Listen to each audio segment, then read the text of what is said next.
Baik, Assalamualaikum warahmatullahi wabarakatuh.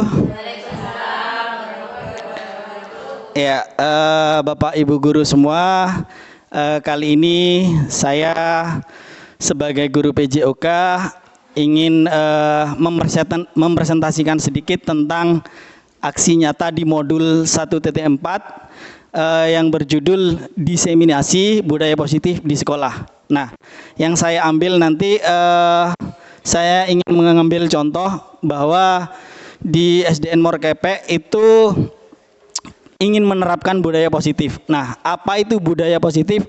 Kita akan lihat di sini. Nah, sebelumnya untuk kita lebih semangat lagi, ya, lebih semangat lagi sebelum masuk ke materi, saya ingin ice breaking sedikit.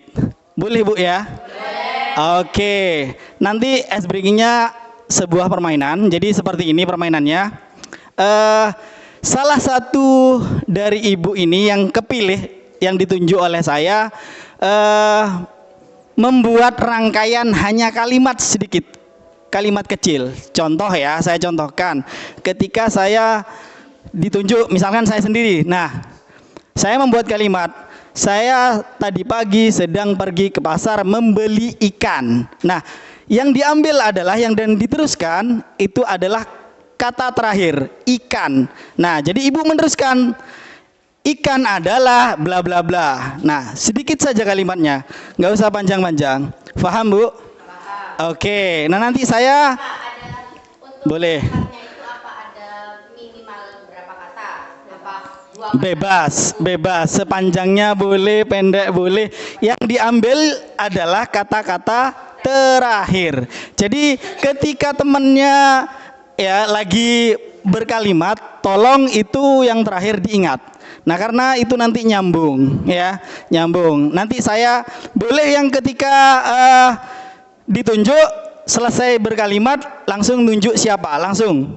Nah, biar orang itu siap dan spontan. Kita adu kecepatan. Siap Bu ya? Oke, kita mulai dari kalimatnya bebas ya. Dari Ibu Lili dulu. Membuat kalimat.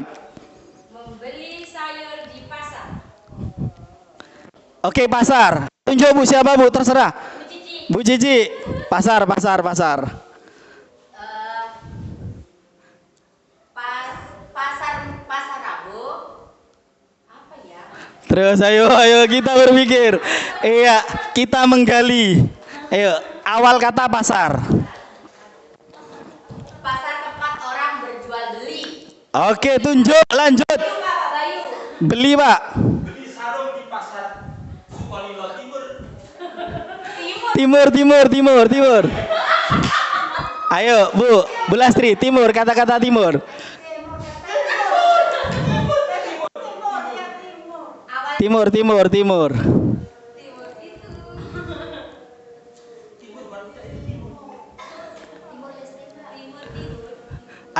Ayo cepat digali. Timur dulu.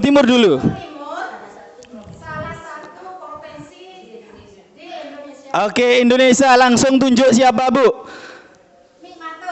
Mik Matus. Saya maju dan merdeka. Oh, merdeka, lanjut. Terus Bu Narti. Merdeka, bersatu kita teguh, bercerai kita runtuh. Oke, Bu Mariam runtuh. Bangunan yang sudah Runtuh dulu. Karena ini sebagai itu ya, kita sambil guyon. Runtuhnya hatiku melihat seorang dia putih banget di depan guru kita yang ada di depan ini, wes. Runtuh hatiku. Kata terakhirnya apa berarti? Hatiku. Tunjuk siapa Bu? Hatiku akan kuserahkan kepada Heni. Oke, silakan Bu Heni lanjut. Hatiku.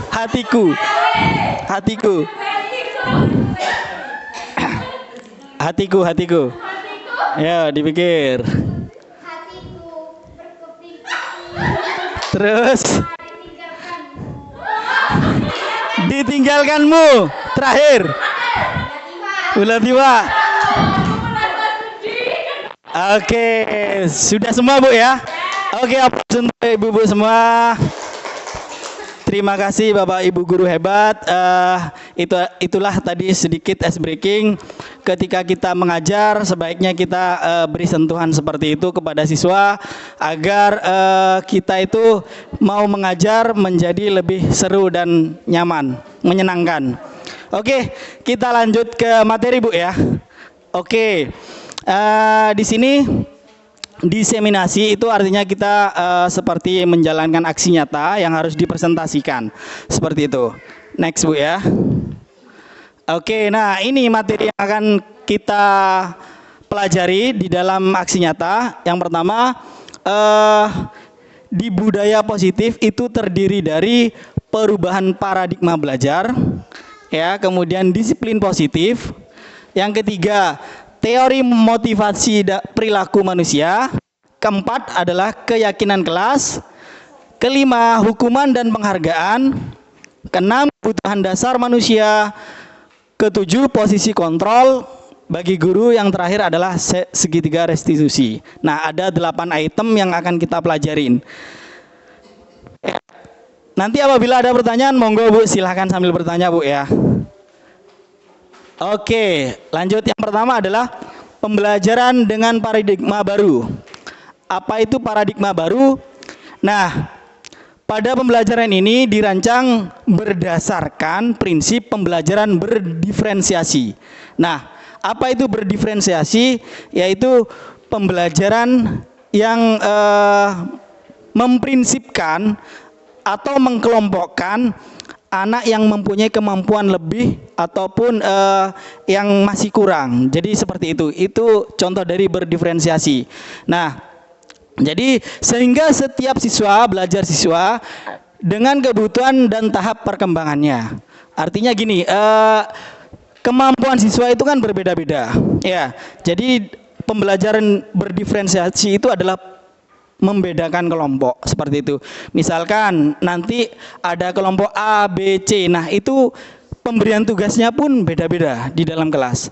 Namun ada satu tujuan yang sama sesuai kurikulum yang sudah ada seperti itu. Nah, lanjut ya. Kita tetap mengabdi pada profil pelajar Pancasila. Nah, itu paradigmanya. Lanjut. Nah, pada pembelajaran paradigma baru, kerangka pengembangan pembelajaran bukan model yang linear, namun merupakan siklus yang berkesinambungan. Nah, pembelajaran paradigma baru mencakup pemetaan standar kompetensi, merdeka belajar, dan asesmen kompetensi minimal sehingga menjamin ruang yang lebih leluasa bagi pendidik untuk merumuskan rancangan pembelajaran dan asesmen sesuai dengan karakteristik dan kebutuhan peserta didik. Ya, artinya kita tetap berpedoman pada kompetensi yaitu merdeka belajar ya pada kurikulum ini. Nah, terus lanjut, ketiga komponen ini selaras dan saling mempengaruhi. Keselarasan ini yang diharapkan dapat mengubah paradigma pembelajaran agar terjadi perbaikan dan pengembangan praktik pembelajaran secara berkelanjutan. Pada pembelajaran paradigma baru, profil pelajar Pancasila berperan menjadi penuntun arah yang memandu segala kebijakan dan pembaruan dalam sistem pendidikan Indonesia, termasuk pembelajaran dan asesmen seperti itu. Jadi kita tetap berpedoman pada profil pelajar Pancasila seperti itu. Berdiferensiasi. Iya. Ya. Apakah dalam satu kelompok itu dicampur harus ada yang pandai, ada menonjol maksudnya ya, dan ada yang biasa dan kurang? Apakah dipisahkan sesuai yang menonjol, yang kurang seperti itu, Pak? Oke, saya jelaskan lebih detail lagi Bu ya tentang diferensiasial. Jadi gini, seorang guru itu sebelum mengelompokkan siswanya menjadi 3 kelompok misalkan.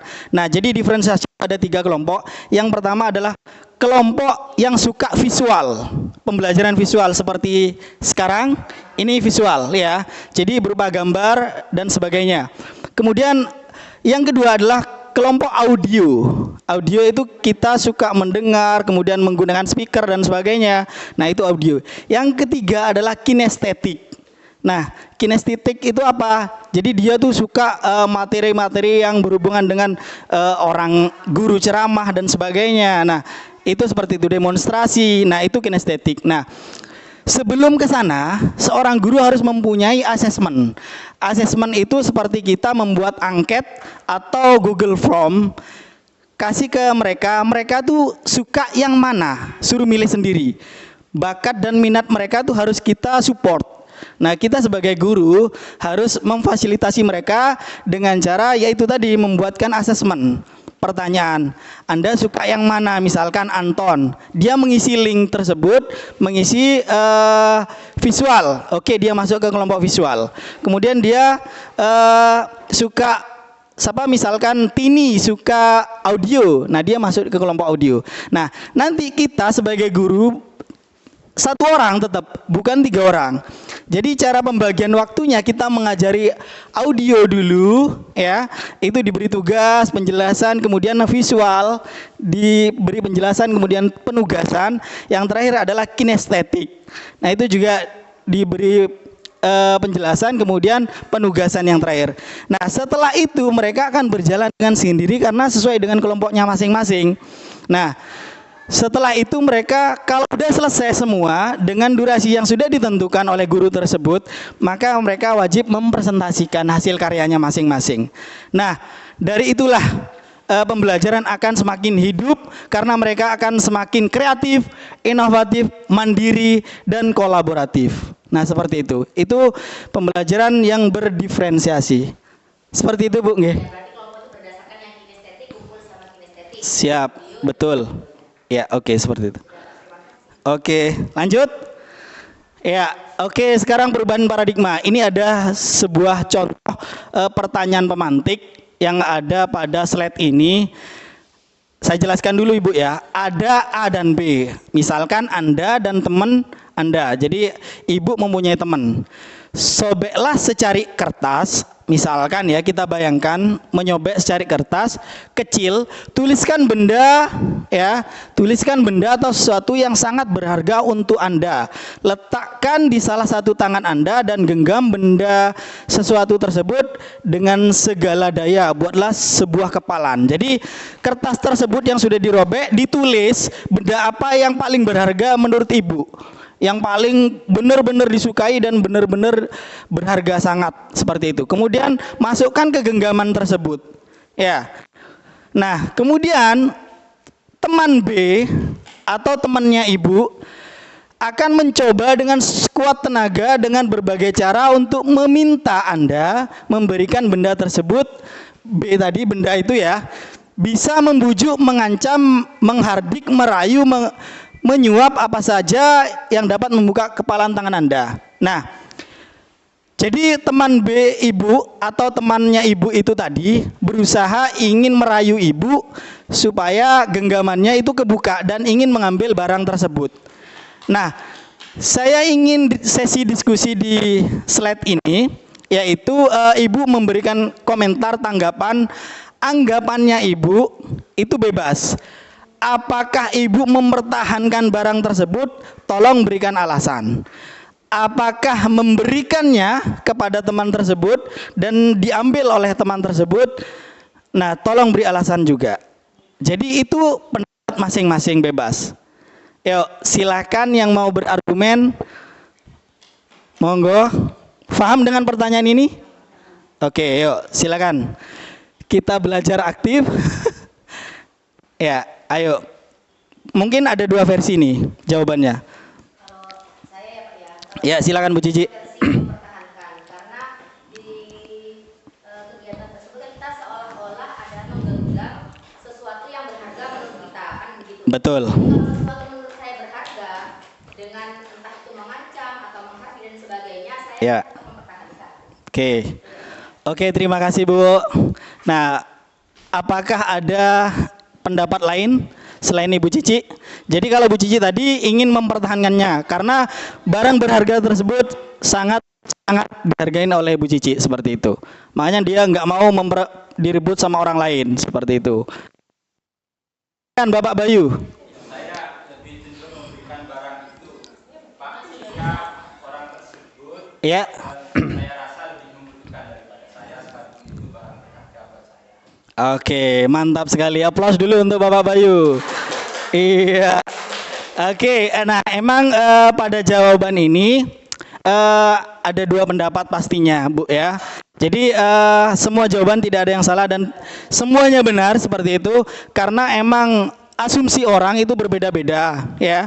Jadi ada yang akan mempertahankan dan akan ada pula yang memberikan kepada orang lain dengan alasan yang mereka berargumen itu mempunyai alasan sendiri seperti itu. Nah, terima kasih. Jadi kesimpulannya pada pertanyaan pemantik ini pada perubahan paradigma di sekolah itu emang guru yang harus bekerja lebih aktif pada kondisi siswa. Nah, siswa itu mau dijadikan seperti apa? Nah, guru yang harus menggenggamnya. Nah, jadi paradigma pembelajaran di sini ya, itu siswa itu diarahkan oleh guru. Nah, namun guru sebagai fasilitator, bukan yang mengajar penuh seperti zaman dahulu karena kita sudah kurikulum merdeka, jadi murid sebagai pusat pembelajaran. Kalau dulu kan guru sebagai pusat pembelajaran, sekarang siswa. Kita hanya sebagai fasilitator guru itu. Jadi mengarahkan mereka mau dituntun seperti apa, itulah paradigma. Jelas Bu ya? Oke, next. Nah, untuk membangun budaya positif, sekolah perlu menyediakan lingkungan yang positif. Nah, ini kata kuncinya. Aman dan nyaman agar murid-murid mampu berpikir, bertindak, dan mencipta dengan merdeka, mandiri, dan bertanggung jawab. Salah satu strategi yang perlu ditinjau ulang adalah bentuk disiplin yang dijadikan selama ini di sekolah kita. Nah, kalau saya ambil kata kunci di sini yaitu lingkungan yang positif. Artinya gini. Apabila di sekolah tersebut itu kita nyaman dengan lingkungan yang nyaman, otomatis guru dan siswa, kepala sekolah yang ada di lingkup pendidikan tersebut akan menjadi nyaman semua. Nah, bagaimana Pak supaya tercipta budaya lingkungan yang positif yang nyaman? Otomatis kita harus mendukung contoh seperti fasilitas sarana prasarana di sekolah. Itu juga harus ada. Lengkap, walaupun nggak lengkap bagaimana Pak, kita bisa memodifikasinya. Nah, dengan cara membuat apa? Karya-karya yang lain. Seperti kalau di kelas itu bisa, apa itu namanya Bu yang di belakang itu? Media pembelajaran. Nah, itu bisa dimodifikasi sekarang seperti itu. Nah, yang terpenting adalah seorang guru itu harus selalu berinovasi, harus kreatif supaya siswa itu benar-benar terarah menjadi yang kreatif juga seperti itu. Ya. Kemudian lingkungan positif yang kedua itu masuk pada warga di dalamnya, ya. Warganya siapa aja? Kepala sekolah, komite, kemudian guru, siswa itu harus berkolaborasi dengan permusuhan, pertikaian. Nah, itu yang nggak nyaman di dalam sekolah. Betah nggak kita di dalam lingkup kita sendiri di ruang guru pas apaan atau enggak? Tidak. Berarti itu kan termasuk lingkungan yang tidak nyaman seperti itu Bu ya. Nah, kita cari yang nyaman-nyaman saja. Lanjut, next. Nah, ini miskonsepsi tentang teori kontrol.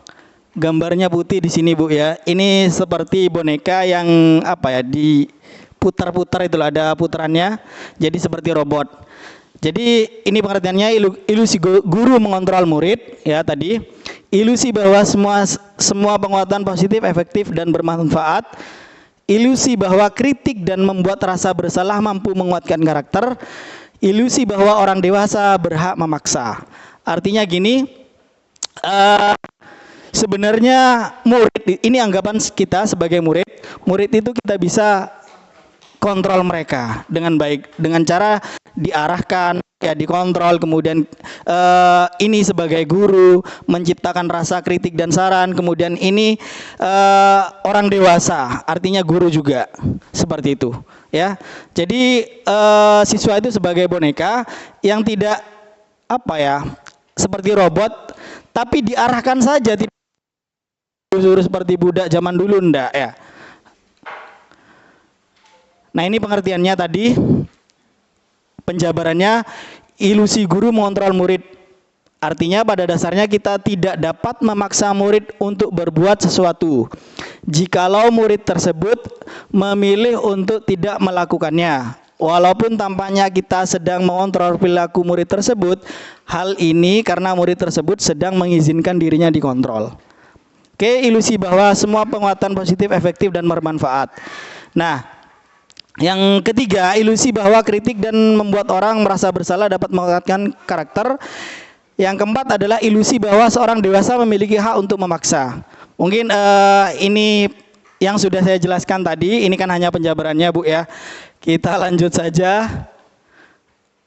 Nah, ini kita sudah masuk ke stimulus respon ke pendekatan teori kontrol. Ya, yang pertama ada tabel stimulus respon. Ada teori kontrol atau pilihan. Nah, apa maksudnya ini, Bu? Kita baca ini satu-satu. Kita mencoba mengubah orang agar berpandangan sama dengan kita. Kemudian teori kontrolnya adalah kita berusaha memahami pandangan orang lain tentang dunia. Nah, jadi sudah berpikiran positif. Ya, kesimpulan yang teori kontrol ini. Contoh yang kedua, perilaku buruk dilihat sebagai suatu kesalahan. Semua perilaku memiliki tujuan. Nah, sudah meluaskan, Bu ya. Penjelasan yang kedua. Jadi baik yang mana, Bu? Stimulus atau teori kontrol? Stimulus atau teori kontrol? Baik yang mana? Pemikirannya, pandangannya. Bagus, benar sekali. Jadi teori kontrol ini adalah seolah-olah manusia ataupun guru yang sudah berpandangan luas dan berpikiran positif. Iya, betul sekali. Jelas, Bu ya? Next. Oke, nah kita sudah masuk ke teori yang kedua adalah disiplin positif.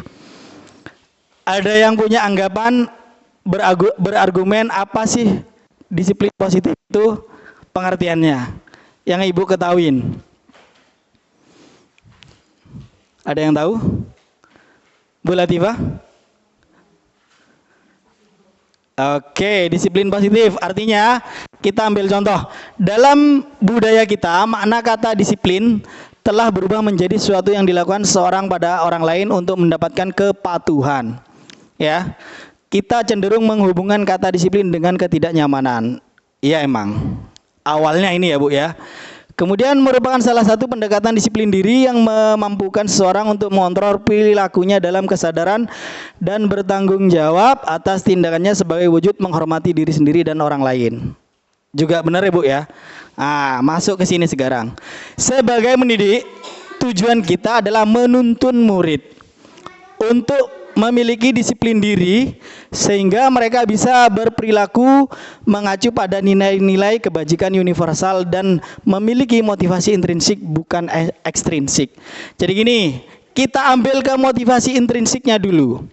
Ya, seseorang, apalagi kita sebagai guru, motivasi intrinsik kita yaitu ketika kita ke sekolah atau berangkat kerja, otomatis ayo jangan telat.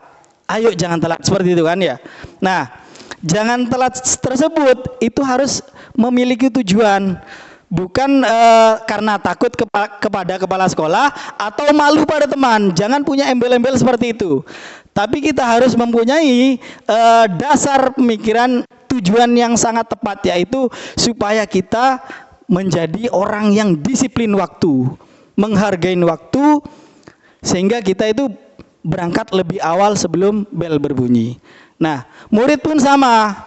Jadi harus mempunyai anggapan bahwa suruh ke siswa itu kita cekoki atau berikan motivasi kepada mereka bahwa kenapa nak kok tidak boleh telat. ya kamu harus tanamkan bahwa jangan karena takut sama gurunya kemudian dihukum. Ah, salah seperti itu. Jadi beritahu mereka bahwa tanamkan kedisiplinan diri, menghargai waktu pada dirinya sendiri. Nah, itu insya Allah akan menjadi orang yang sukses untuk kedepannya. Karena kunci kesuksesan adalah ada di disiplin. Yang pertama. Lanjut Bu ya.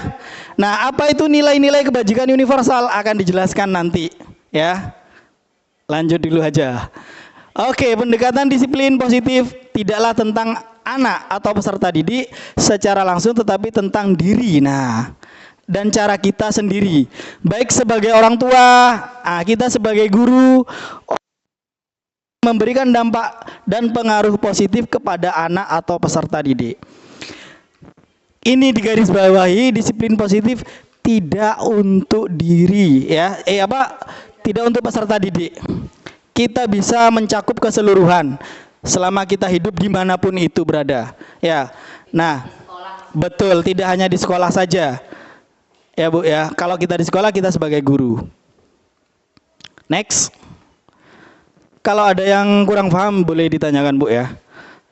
Lanjut, pendekatan disiplin positif merupakan kemampuan individual pendidik untuk membina atau mendidik peserta didik secara individu ataupun secara kelompok. Nah, jelas kalau ini ya. Jadi bisa pengelompokan murid atau beri penugasan individu bisa ya. Disiplin positif. Kemudian pendekatan secara individual, kelompok perlu mendapatkan dukungan kebijakan sekolah dan peran serta pemangku kepentingan sekolah ya. Artinya gini. Nah, kata kuncinya adalah dukungan. Kalau misalkan kita mau bergerak sendiri, ya, salah satu guru bergerak sendiri, kemudian tanpa kerjasama kolaborasi dengan kepala sekolah ataupun teman sejawat di sekolah tersebut tidak akan berhasil. Karena kita harus kompak, bekerja sama dengan baik supaya tujuan kita tercapai. Bedeh guru sing yang karep tibi. Ya, jadi dia tuh egois, yang jalan sendiri, otomatis dia nggak akan punya teman. Ya, benar nggak Bu ya? Ya, jadi tidak akan punya teman. Pasti dia akan berjalan sendiri terus, di kelasnya terus, kemudian nggak suka bersosialisasi dengan guru lain, ataupun kepada kepala sekolah jarang berkomunikasi. Nah, itu namanya guru yang tidak suka berkolaboratif. Nah, itu tidak baik, tidak patut untuk ditiru. Betul. Nah, jadi kita sebaiknya sebagai guru, kita harus selalu berkolaboratif dengan siapapun di dalam pemangku sekolah tersebut. Ini Bu ya. Oke. Tadi yang dibahas kan dari untuk awal yang segmen ini kan disiplin positif. Iya. Yang saya tanyakan kenapa ada embel-embel positif? Kalau misalkan apa ada yang negatif gitu loh maksud saya. Kalau disiplin saja itu kan sudah dicakup. Kita harus misalkan kita mengikuti aturan yang ada dengan rasa tanggung jawab kan begitu. Oke. Ada embel-embel disiplin positif sehingga terkesan ada disiplin negatif. Ya, oke, pertanyaan yang sangat bagus. Ada yang bisa menjelaskan? Dari Bapak Ibu guru yang lain? Mungkin dari pertanyaan ini? Sedikit berargumen? Oke, silakan Bapak Bayu. Monggo. Sebelum saya argumentasi atau menyampaikan pendapat saya tentang disiplin negatif, Ya. kalau boleh saya mengartikan kata disiplin positif ini menurut kesimpulan pemahaman saya. Iya, benar. Oke.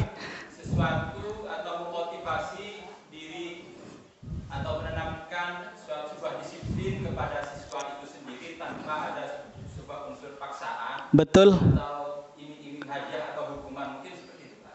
Oke, aplaus untuk Bapak Bayu.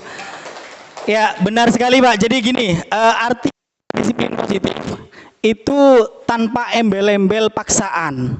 Nah, kata kuncinya di seperti itu. Jadi disiplin negatif itu tidak ada Bu ya. Pasti kita positif karena ini masuk ke budaya.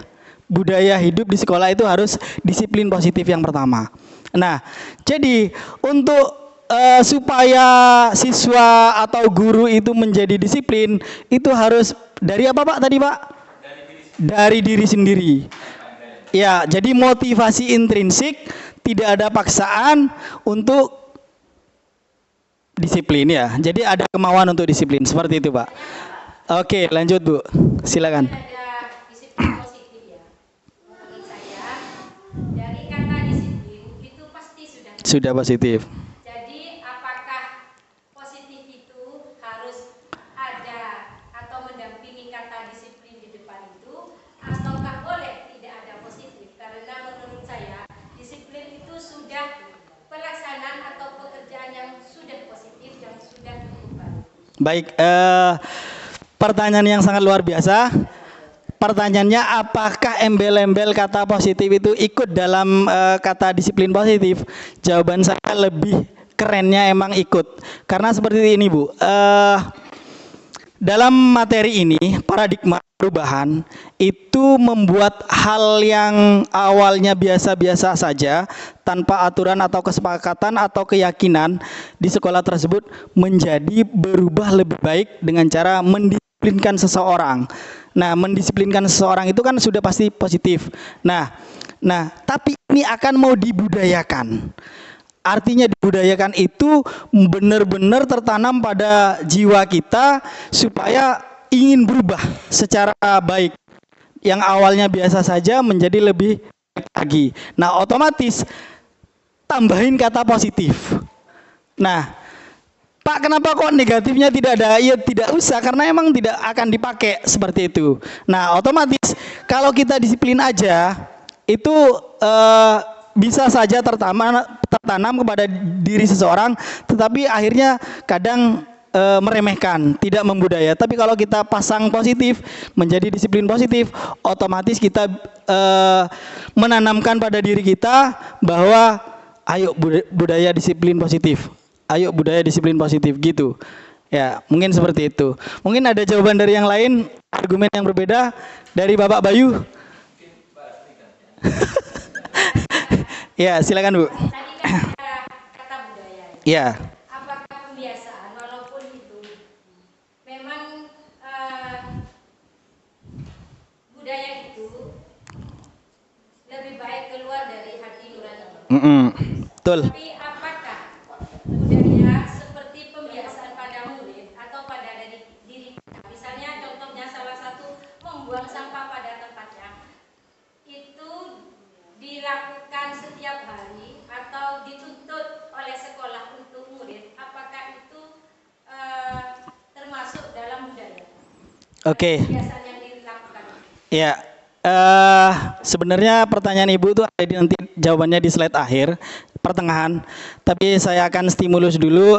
Jadi gini, untuk tadi contohnya kan di membuang sampah sembarangan. Kadang kan anak-anak nggak sadar diri bahwa kadang membuang sampahnya itu sembarangan tanpa kita buang ke tempat sampahnya seperti itu ya, Bu ya.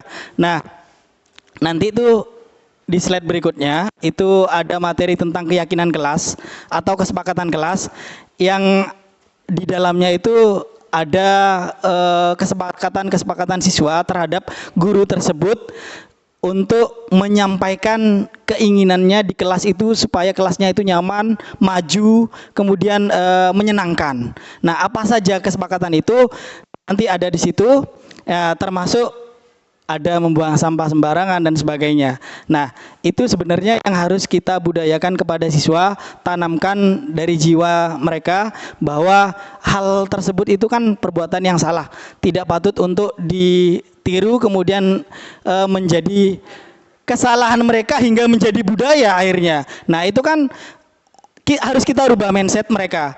Nah, jangan buang di situ. Kalau dibuang di situ akan menjadi apa? Akhirnya menjadi pencemaran lingkungan kan ya.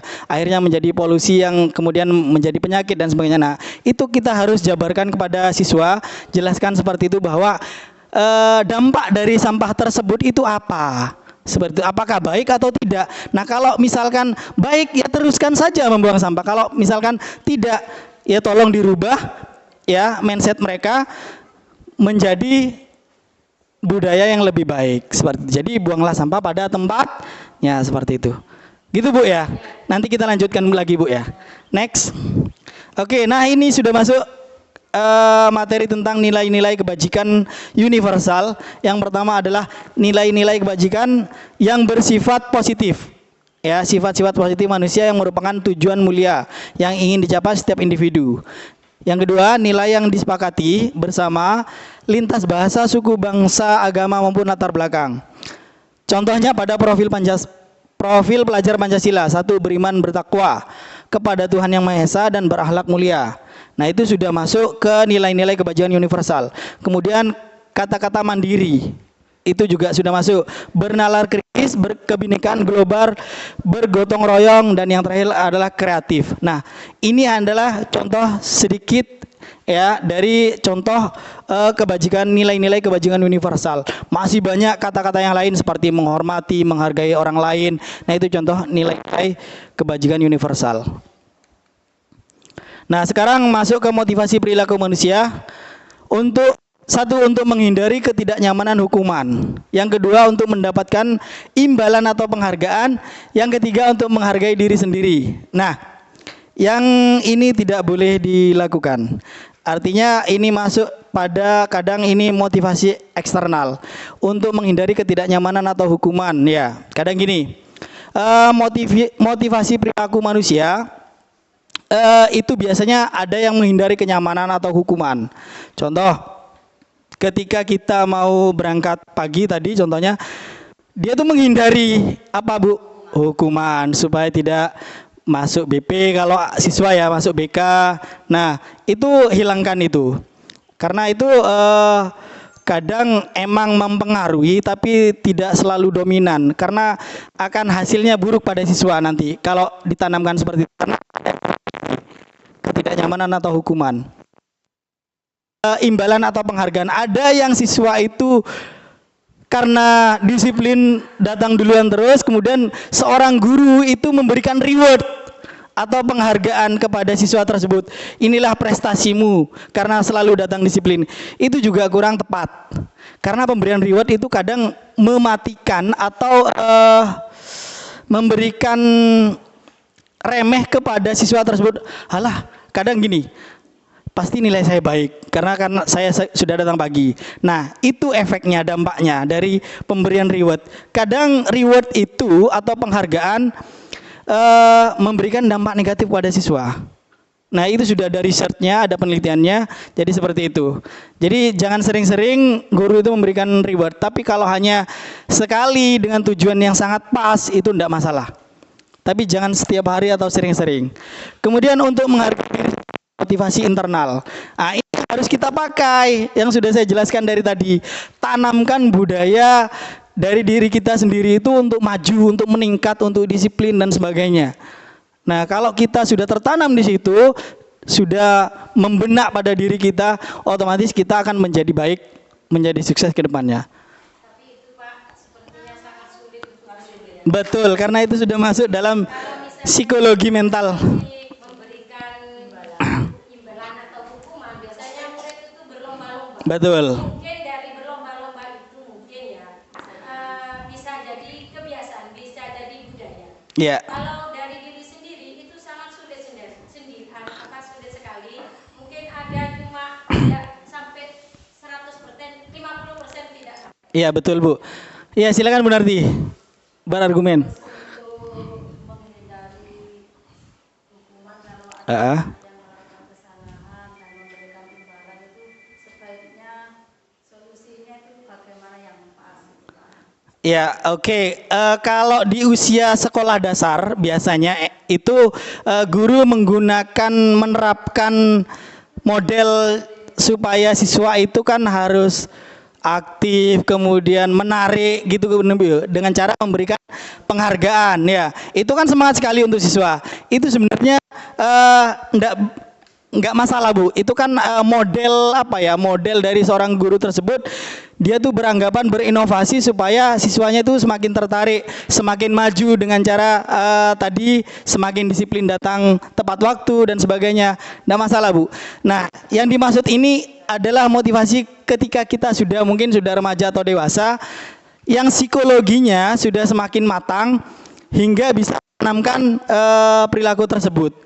Nah, jadi ini sudah global, sudah manusia, bukan anak-anak lagi. Nah, kalau di SD emang ini kadang yang dipakai realnya seperti itu, Bu ya. Oke. Kalau ini Pak, menurut saya ini kan memang motivasi Pak ya. Iya. Judulnya motivasi perilaku manusia. Dasar dari untuk mencapai menghargai diri sendiri itu memang alurnya begitu menurut saya. Iya, betul. Memang prosesnya. Berarti ini juga harus ditakuti sama siswa, Bu ya. Ini juga disenangi, Bu ya. Oke, next lanjut, Bu ya. Oke, kita sedikit sharing saja, Bu. Ini motivasi internal kita ya. Menurut Ki Hajar Dewantara, Master Pendidikan ya. Jadi merdeka itu artinya tidak hanya terlepas dari perintah, akan tetapi juga cakap membuat memerintah diri sendiri. Maksudnya jelas? Merdeka artinya tidak hanya terlepas dari perintah. Mungkin maksudnya seandainya ini siswa, ini ditujukan untuk siswa. Ya. Siswa itu menurut saya yang dikutip dari kalimat itu tidak hanya terbebani dengan perintah, tidak hanya Betul. dengan perintah guru. Oke. Tapi terus lanjut. Terus dia juga punya keinginan, juga punya perintah dari dirinya sendiri. Jadi dirinya sendiri memerintahkan untuk mandiri. Oke. Tidak terfokus takut sama guru karena diperintah guru gitu, tidak. Berarti masuk pada motivasi intrinsik, Bu ya. Oke, kembali lagi ke yang awal tadi. Nah, ini ya, menciptakan disiplin positif dan sikap merdeka.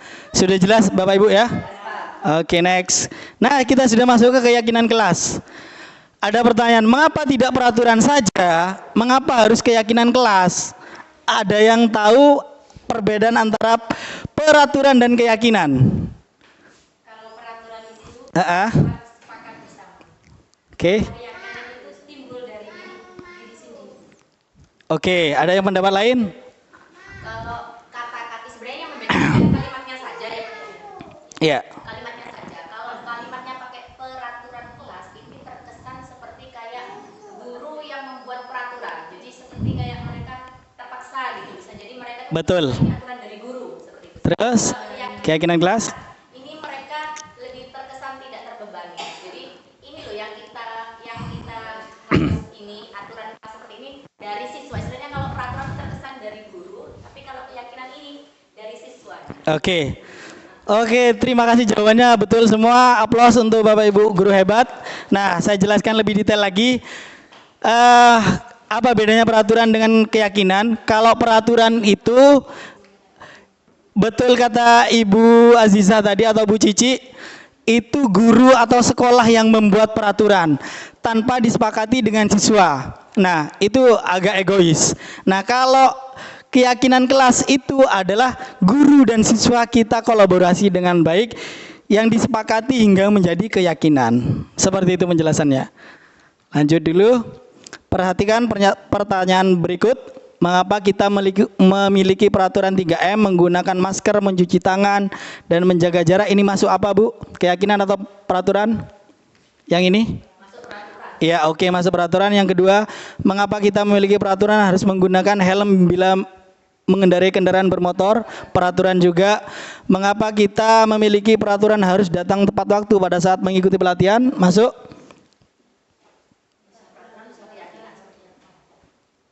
Peraturan atau keyakinan? Yang ketiga. Kalau dimasukkan di peraturan masih bisa masuk lah. Tapi Oke, menurut saya ini peraturan karena tidak ada kesepakatan antara yang bersangkutan, yang hadir, seperti itu. Kadang kan ada yang molor juga kan? Nah, seperti itu. Kata kuncinya adalah kalau keyakinan itu harus ada kesepakatan antara yang kedua belah pihak. Terus ini untuk mendukung motivasi intrinsik, kembali ke nilai-nilai atau keyakinan lebih menggerakkan seseorang dibandingkan mengikuti serangkaian peraturan-peraturan. Jelas, Bu ya? Oke, lanjut. Yang mana yang merupakan keyakinan kelas? kami guru dan murid Antara 1 dengan 2 ini. yang sebelah kanan. Yang sebelah kanan itu keyakinan. Yang ini kanan, keyakinan. Yang kiri? Itu peraturan. Peraturan. Oke, jelas, Bu ya. Sudah paham ternyata, Bu ya, mana perbedaan antara peraturan dan keyakinan. Oke. Nah, bagaimana membuat keyakinan kelas? Alurnya lebih abstrak dari peraturan, berupa pernyataan universal, dibuat dalam bentuk kalimat positif ya. Sedikit saja agar mudah diingat, sesuai dengan kondisi kelas dan sekolah agar mudah diterapkan. Semua warga sekolah dilibatkan saat membuat, betul kan ya? Nah, jadi kalau kita membuat keyakinan kelas, itu harus menggunakan pernyataan universal. Yang ini yang tengah, Bu ya. Abstrak biasanya dari abstrak dulu kemudian menjadi universal, diperbaiki kalimatnya. Kemudian masuk dalam kalimat positif. Artinya seperti apa? Contoh seperti ini. Kalau peraturan itu ada kalimat yang negatif. Kalimat negatif seperti kata-kata dilarang.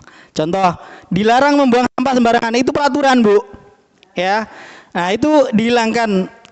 Ayo kita cintai budaya kebersihan lingkungan. Nah, sudah seperti itu kalau keyakinan. Contoh lagi, dilarang bertengkar dengan teman di kelas. Nah, kita rubah menjadi menghargai teman. Nah, itu kata-kata menghargai masuk pada kebijakan universal yang sudah dijelaskan tadi. Seperti itu, Bu, ya. Oke, jelas. Tadi kalau dari contoh sebelumnya itu kan ada kalimat di depannya kami guru dan murid itu tidak harus wajib serta Tidak, bebas. Ya, yang penting menggunakan kalimat positif kalau yang keyakinan. Kalau peraturan itu bebas saja dia menggunakan kata-kata dilarang, tidak boleh. Nah, itu tidak masalah, ya. Tentukan keyakinan dari peraturan berikut. Selalu kembalikan buku ke tempatnya. Ya, masuk dalam tanggung jawab. Dilarang mengganggu. Nah, kata-kata dilarang ini dirubah menjadi menghormatin orang lain. Hadir di sekolah 15 menit sebelum pembelajaran dimulai. Menghormati orang lain, berkomitmen. Nah, sampai ke bawah ini adalah contoh dari yang peraturan, yang bawah adalah keyakinan kelas. Seperti itu. Next. Nah, berdiskusi mengenai peraturan ya dengan warga di kelas, yaitu guru dan siswa, merumuskan peraturan menjadi keyakinan. Nah, dengan cara menempel-nempelkan kertas post-it yang sudah saya terapkan kemarin di sini di kelas 5. Jadi kemarin saya di kelas 5 itu mempunyai tugas untuk membuat keyakinan kelas pada siswa kelas 5. Nah, mereka tuh ingin peraturan keyakinan kelas seperti apa, tapi menggunakan kalimat positif yang sudah diajarkan oleh saya, yang sudah dijelaskan. Nah, maka mereka antusias membuat, mencatat, kemudian mereka itu menempelkan. Nah, nanti kita mengelompokkan sebagai guru, ada berapa keyakinan yang harus kita patuhi dan harus diterapkan di dalam kelas tersebut. Tujuannya apa, Bu? Membuat keyakinan kelas supaya ketika kita ngajar nyaman dan disiplin di dalam kelas seperti itu. Terakhir adalah menempel. Nah, itu tadi ya, menempelkan mana keyakinan kelas. Next. Nah, kita masuk ke penghargaan dan hukuman tadi. Dalam menjalankan peraturan ataupun keyakinan kelas sekolah, bila mana ada suatu pelanggaran, tentunya sesuatu harus terjadi. Untuk itu kita perlu meninjau ulang tindakan penegakan peraturan atau keyakinan kelas kita selama ini. Tindakan terhadap suatu pelanggaran pada umumnya berbentuk hukuman atau konsekuensi. Dalam modul ini akan diperkenalkan. Ya, program disiplin positif yang dinamakan restitusi. Restitusi adalah proses menciptakan kondisi bagi murid untuk memperbaiki kesalahan mereka, sehingga mereka bisa kembali pada kelompok mereka dengan karakter yang lebih kuat. Itu menurut Gosens. Jadi penghargaan dan hukuman itu menurut Bapak Ibu semua boleh diterapkan pada siswa enggak? menurut saya ada kalanya boleh. Boleh ya, karena ada penjelasan, Bu? Soalnya kalau hukuman atau reward itu tadi kembali ke tadi Pak, memberikan motivasi kepada siswa. Betul sekali. Tanpa adanya itu siswa itu seperti ibaratnya ya hambar gitu loh Pak, nggak ada motivasi. Oke, kalau ada penghargaan dan hukuman menjadi tertantang seperti itu, Bu ya. Oke, next ya. Kelihatan tulisannya, Bu? Nggak kelihatan Pak. Ya, karena di sini layarnya putih, backgroundnya juga putih, ininya juga putih, jadi nggak kelihatan. Kita next saja, itu contohnya. Jadi ini ada konsekuensi, ada restitusi, kemudian ininya nggak kelihatan, Bu ya. Oke, next saja dulu. Nah, kebutuhan dasar manusia. Ada 5 kebutuhan dasar manusia. Yang pertama adalah bertahan hidup. Kemudian adalah kasih sayang, kebebasan, kesenangan, penguasaan. Ya, ada yang belum paham tentang ini? Yang mana yang harus dijelaskan? Pertanyaan yang sangat spontan dan lugas, cepat. Apa itu kasih sayang? Nah, sebenarnya Pak Bayu itu sudah sangat paham dengan istilah ini, karena sudah sangat sayang terhadap seseorang. Karena belum disayang. Oke. Ya, kasih sayang itu Pak, kalau kita di lingkungan sekolah otomatis kita harus sayang terhadap murid, teman sejawat, kemudian kepala sekolah. Iya, harus. Kalau tidak disayang, ya gimana nanti kita berkolaborasi seperti itu. Bu Lastri sudah ngantuk? Kita ice breaking lagi? Ya, oke. Habis ini kita ice breaking sedikit lagi Bu ya. Oke, 5 posisi kontrol pada guru. Ya, 1 ada tipe penghukum. Ayo kita refleksi diri kita sendiri. Kita refleksi diri kita sendiri. Kita sebagai guru masuk ke yang mana? 1 penghukum, 2 membuat rasa bersalah, 3 teman, 4 pemantau, yang terakhir adalah manajer. Mana yang lebih baik dari sifat ini semua? Nanti ada penjelasannya. Ya, oke. Ini adalah karakter guru ketika kita menjumpai siswa apabila siswa mempunyai kasus. Ya, yuk kita jelaskan dulu. 5 posisi kontrol yang pertama adalah guru sebagai penghukum. Seorang penghukum bisa menggunakan hukuman fisik maupun verbal. Ya, ada Bu ya karakter seperti ini. Ada. Kedua, pembuat merasa bersalah. Pada posisi ini biasanya guru akan bersuara lebih lembut. Ya, pembuat rasa bersalah akan menggunakan keheningan yang membuat orang lain merasa tidak nyaman, bersalah atau rendah diri. Contohnya seperti apa tadi Bu? Ayo kenapa sayang, kenapa kamu? Itu membuat rasa bersalah. Jadi lebih halus. Kalau yang penghukum tadi, woi Anton, kamu kenapa kok membuang sampah sembarangan? Ayo push up 3 kali. Nah, itu penghukum, Bu ya. Oke. Ya, terus yang ketiga, teman. Guru pada posisi ini tidak akan menyakiti muridnya, namun akan tetap berupaya mengontrol murid melalui persuasif atau pendekatan. Contoh, saya lebih detail lagi Bu ya. Jadi ketika siswa itu mempunyai kasus atau permasalahan, kita panggil. Nah, kita rangkul dia tuh sebagai teman. Ayo kenapa kamu kok melakukan hal ini? Nah, Bapak itu dulu ketika masih muda sama seperti kamu. Nah, jadi lebih lembut lagi karena dia seolah-olah menjadi temanmu. Ayo kita sharing. Kenapa kamu melakukan seperti itu? Nah, itu sebagai teman. Jelas Bu ya? Jelas. Yang terakhir, ya yang keempat, pemantau. Memantau berarti mengawasi. Pada saat kita mengawasi, kita bertanggung jawab atas perilaku orang-orang yang kita awasin. Ya. Jadi guru sebagai pemantau. Jadi ketika kasus tersebut dilakukan oleh siswa, guru itu selain memantau, dia juga menasehati, mencarikan solusi. Nah, itu yang memantau. Kemudian yang terakhir, ini yang paling sempurna dari semua sifat guru, yaitu posisi terakhir adalah manajer. Posisi ini di mana guru berbuat sesuatu bersama dengan murid, mempersilahkan murid, mempertanggungjawabkan perilakunya, mendukung murid agar dapat menemukan solusi atas permasalahannya sendiri. Contoh ya, saya detailkan penjelasan dari yang kelima ini. Manajer itu artinya ketika siswa itu melakukan kesalahan, misalkan bertengkar, panggil.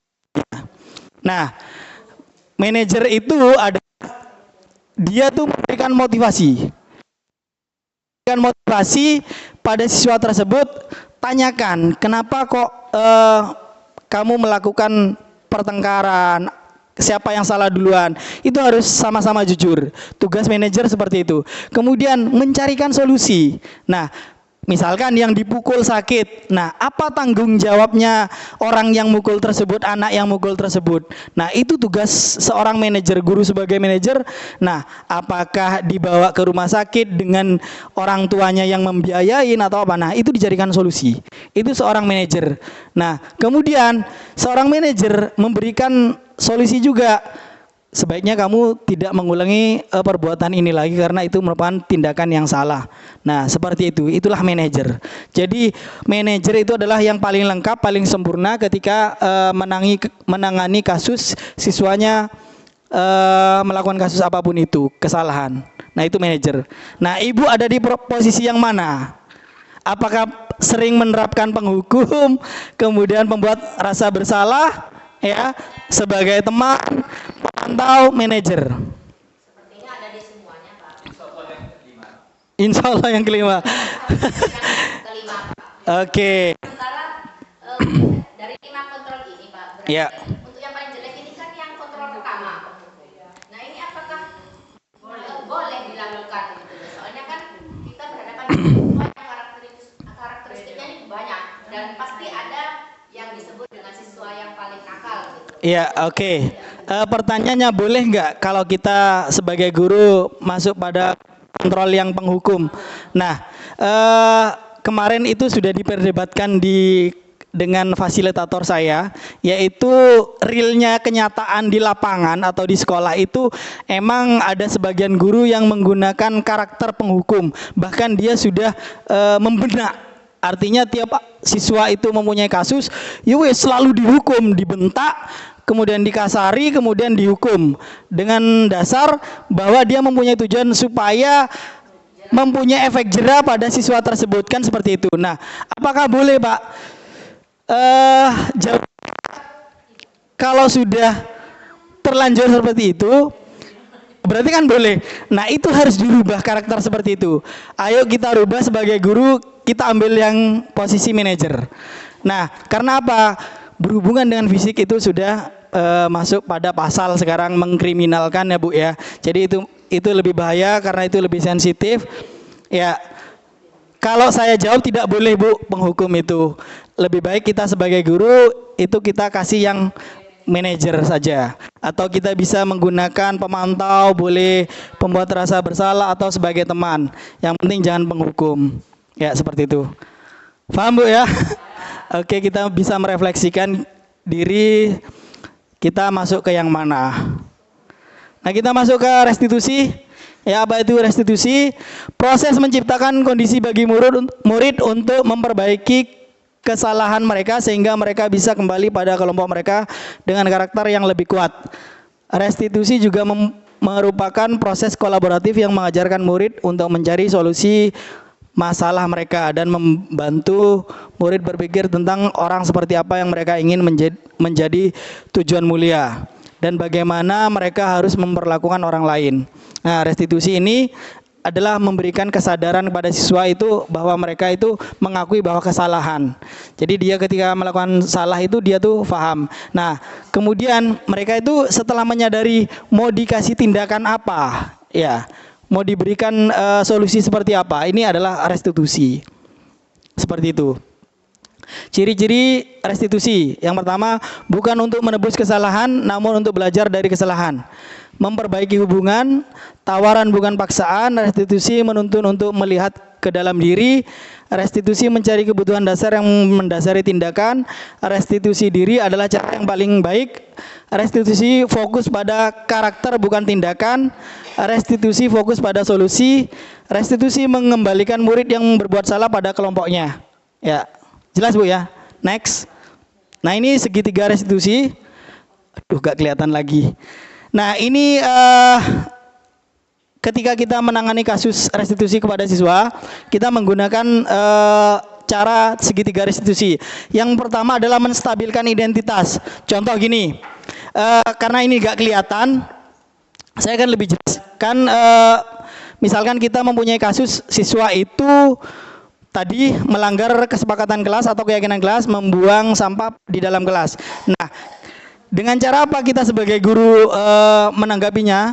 Yang pertama kita harus menstabilkan identitas, bahwa menyadarkan siswa tersebut salah apa melakukan seperti itu. Nah, jadi ditanyakan dulu, apakah kamu menyadari bahwa itu salah? Itu adalah kalimat dari menstabilkan identitas. Kemudian yang kedua, validasi tindakan. Menanyakan kesalahan, keyakinan kesalahan, bahwa siswa tersebut itu salah apa enggak. Kemudian setelah itu apa yang ingin kamu lakukan? Apakah tetap mengulang lagi atau berubah? Nah, seperti itu. Kemudian yang terakhir adalah validasi. Artinya memberikan solusi kepada siswa tersebut. Jadi bahwa siswa tersebut salah, nah guru memberikan solusi. Nah, sebaiknya kamu itu harus membuang sampah pada tempatnya yang sudah disediakan, seperti itu. Itu merupakan contoh dari segitiga restitusi. Penjabarannya seperti ini Bu ya. Nah, ini contoh lebih detailnya, menstabilkan identitas. Berbuat salah itu adalah hal yang manusiawi, tidak ada manusia yang sempurna. Nah, itu kata-katanya ya, contohnya. validasi tindakan yang salah padahal kamu bisa melakukan yang lebih buruk dari ini. Ya, kamu pasti punya alasan mengapa melakukan hal itu. Ya, ini ke siswa Bu ya. Oke, yang terakhir menanyakan keyakinan apa yang kita percaya sebagai kelas atau keluarga, apa nilai-nilai umum yang kita telah sepakati. Nah, sudah masuk keyakinan kelas tadi, konsekuensinya. Kemudian kasih solusi seperti itu. Oke, terima kasih. Ya, sebelum mengakhiri, saya ingin merefleksikan apa yang Bapak Ibu guru tangkap dari awal sampai akhir mengenai penjelasan saya dari beberapa item penjabaran yang sudah saya berikan tadi. Mungkin ada yang nyangkut atau masuk sedikit-sedikit materi saya kepada Bapak Ibu guru semua. Monggo argumennya, siapa yang mau berargumen? Silakan. Yang ditangkap perwakilan boleh, lebih boleh. Yuk. Singkat saja Pak Ya. Intinya tadi kita sebagai guru dalam kurikulum sekarang, kurikulum merdeka ini, intinya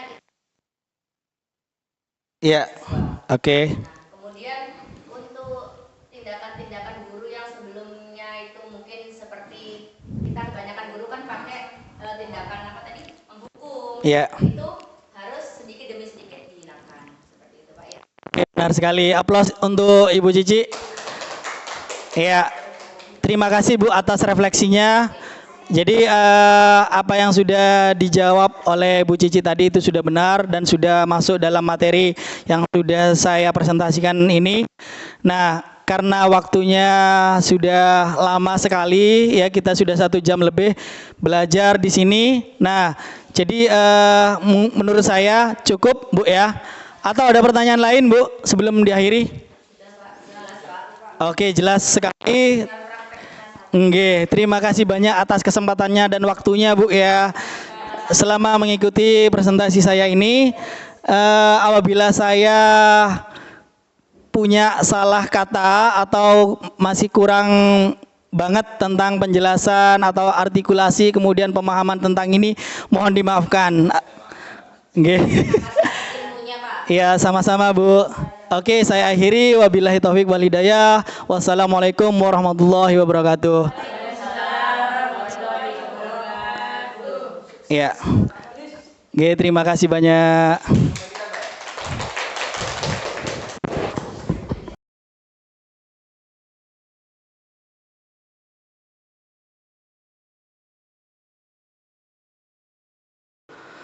Baik. Assalamualaikum warahmatullahi wabarakatuh. Selamat pagi anak-anak. Baik, terima kasih. Gimana kabarnya? Alhamdulillah sehat semua ya. Oke, Bapak harap semoga pagi ini kita menjadi sehat semua. Ya, amin. Oke, pada kesempatan kali ini Bapak akan ingin membuat keyakinan kelas, ya. Keyakinan kelas atau kesepakatan kelas. Tahu apa itu keyakinan kelas? Apa kira-kira? Ada yang bisa jawab? Ya, silakan. Oh ya, itu salah satu contohnya. Baik, akan saya jelaskan pengertian apa itu keyakinan kelas. Keyakinan atau kesepakatan kelas itu adalah ketika kita belajar dan dengan baik. Artinya kita belajar di kelas itu dengan baik, dengan suasana yang nyaman. Nah, itu namanya keyakinan kelas. Nah, keyakinan kelas itu hampir sama dengan peraturan sekolah. Kalau peraturan sekolah kan yang membuat adalah sekolah. Nah, kalau kelas, keyakinan kelas kita yang membuat antara siswa dan guru. Nah, baik, nanti tugas kalian semua, anak-anak semua itu membuat keyakinan kelas, boleh menulis pada kertas ini ya, apa yang ingin menjadi keyakinan kalian ketika kita belajar di dalam kelas yang nyaman. Tulislah 1 atau boleh lebih. Baik, paham? Ya, oke. Saya akan bagikan. Matikan dulu. Sudah dimatikan? Oke, saya akan bagikan satu persatu. nanti bisa menulis keyakinan kelasnya masing-masing. Yuk, kita bagikan satu persatu.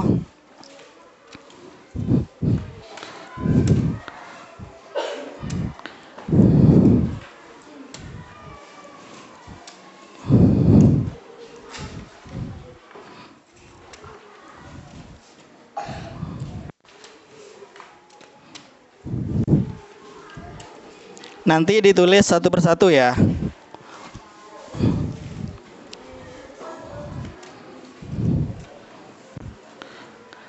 Yang di ujung atas itu adalah lem perekatnya. Nanti bisa ditempelkan di karton hasilnya.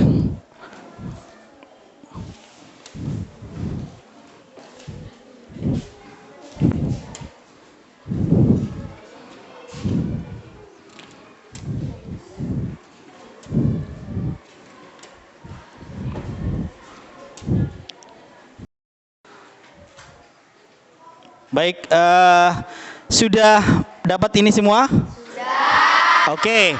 Nah, itu di ujung yang atas yang ada lemnya atau perekatnya, itu adalah yang atas. Nah, kalian nulis terserah kalian tentang keyakinan kelas yang ada pada keyakinan Anda yang akan ditulis. Silakan tulis satu atau lebih. Yuk, silakan tulis.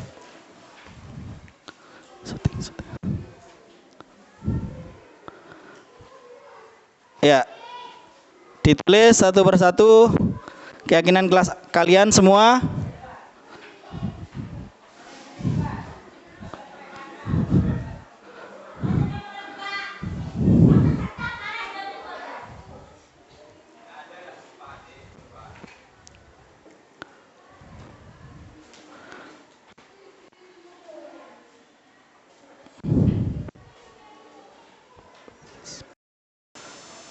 Baik, anak-anak sudah menulis keyakinan kelasnya masing-masing? Sudah. Oke, kita lanjut.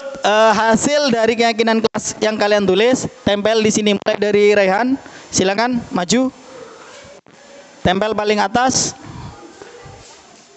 Oke, lanjut. Berikutnya.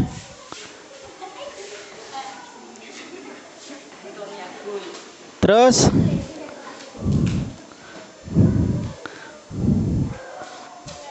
Ya, ayo lanjut berikutnya.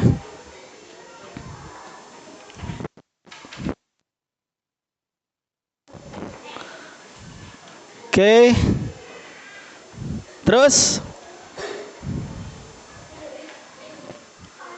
Langsung maju. Belakang dulu. Sebelah sini. Ayo lanjut. Cepat. Luruskan. Yuk, berikutnya.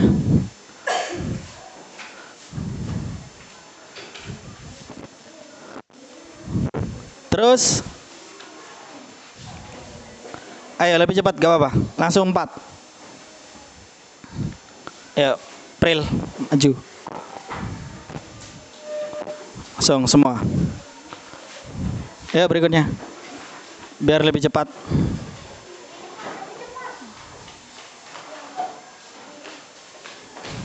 Terus.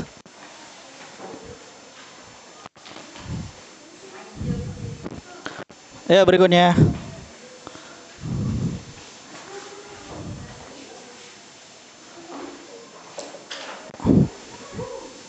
Terus.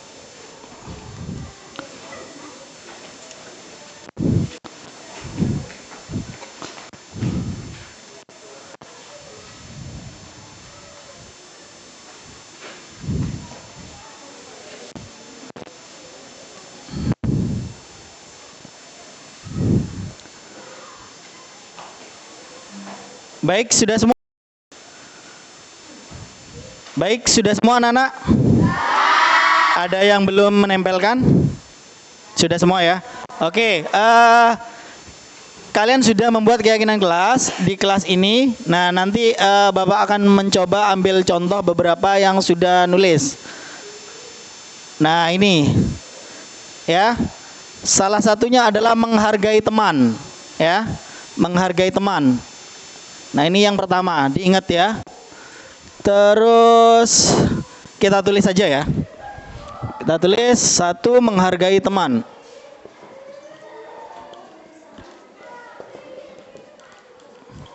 Terus yang kedua, ini juga belajar dengan sungguh-sungguh. Bedakan ya. 2, belajar dengan sungguh-sungguh.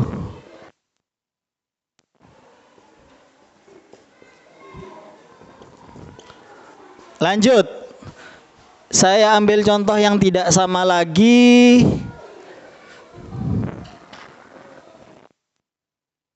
Nah, ini sampah pada tempatnya, ya.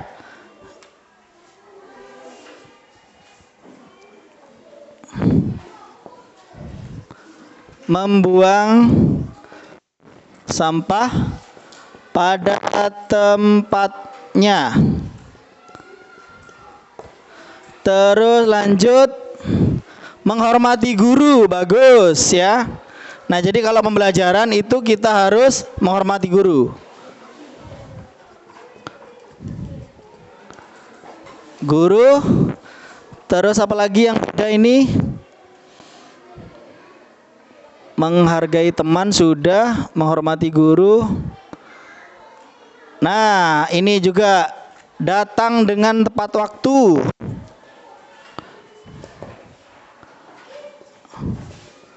Datang dengan tepat waktu.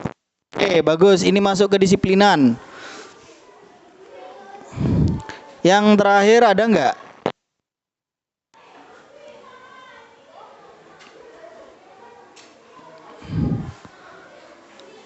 Oke, mungkin 5 saja ya. Kan guru ketika menjelaskan itu masuk dalam menghormati guru tadi. Oke, itu dulu aja. Ya, lainnya sama semua. Baik, anak-anak, kita sudah mempunyai 5 kesepakatan atau keyakinan kelas yang harus kita lakukan pada waktu pembelajaran di kelas, ya.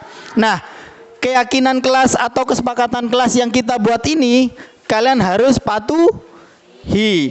Jadi apabila kalian mematuhi ini, ketika kita melakukan keyakinan kelas ini kita harus patuhin ya.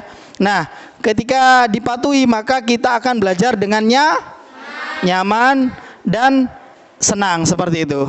Baik ya. Oke, yang pertama adalah apa ini anak-anak?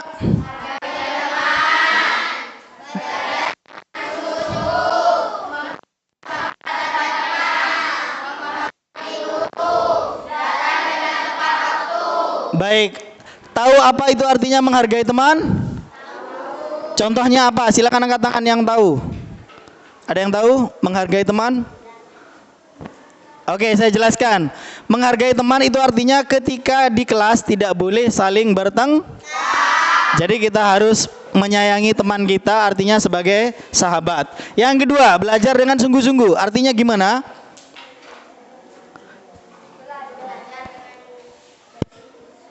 Belajar dengan apa? Ya, belajar dengan rajin, belajar dengan giat. Berarti harus semangat seperti itu ya. Terus yang ketiga. Oke, membuang sampah pada tempatnya. Jadi kalau ada sampah yang berserakan, silakan langsung buang ke tempatnya tanpa disuruh.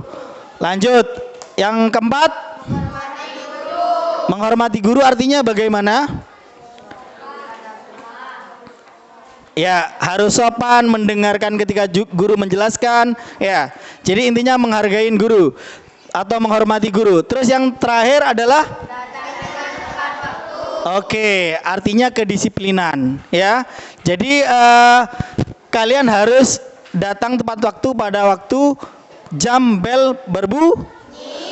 Baik, nah itu adalah keyakinan kelas kita yang akan kita sepakati ke depannya. Nah, baik, karena kita sudah membuat keyakinan kelas, nah jadi menurut Bapak itu cukup dan kita murid dan guru ya, saya sendiri dan anak-anak semua harus mematuhi kesepakatan kelas ini.